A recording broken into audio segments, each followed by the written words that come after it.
So it looks like the market's going to bounce a little bit today. Why? Is it a dead cat bounce? Is it just people, maybe we hit a floor, we're coming up? We don't know. But David Tepper of Appaloosa said he's covered his NASDAQ shorts. So he thinks, and that would mean that he shorted all the NASDAQ market, which is heavy tech stuff, and now he's covered them and is going to start buying them back. So that usually means when you're doing that, that means you've hit a floor or a bottom and we think it's going to rise. But that's one person, we don't know. So today, Biden's going to speak, I think around 11 a.m. about the inflation thing. But again, politicians, you never know what they're going to say. The big thing is tomorrow, the inflation number is coming out.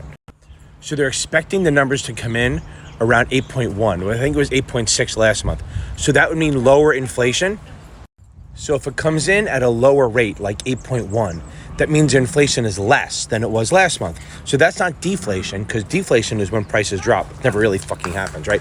But disinflation is when inflation still is going up, but it's less, okay? So disinflation, so again, disinflation is when you still have inflation, but what happened is it's going up, but not as fast. So if it's 8.6 last month and then 8.1 this month, remember those are annual numbers just divided, right? 8.1 this month, it means it's lower. So it still has inflation, still very, very high inflation, but it's less. So maybe that's a good sign. We have to keep watching it. You can't look at just 1 month. It could just be an anomaly. So you have to look at like May, then June, then July, all the different months to come up with a pattern and see if it's actually getting better. So we're not making predictions here at all. Nobody is, right? Some people are. Tepper is. He covered his NASDAQ stuff. Again, tech heavy. So maybe he thinks the tech's have hit a floor, but then getting absolutely killed. And yesterday, energy stocks got hammered.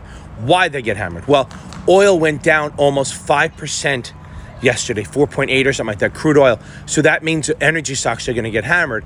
Now, the question is, why did oil go down with the war and everything?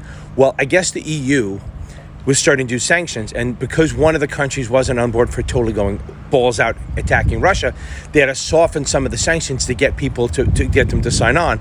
Softer sanction means more people buy Russian oil, which means oil prices will drop. So let's pay attention. Nobody's making a prediction. I'm not telling you what's going to happen or not going to happen. But Biden speaks today in a few hours. Market's going to open. I think it looks like it's going to open up a little bit, which is great. It's a good sign. Maybe it's up a little bit. Dead cat bounce and drops again. Let's see. Let's keep watching. This could be interesting.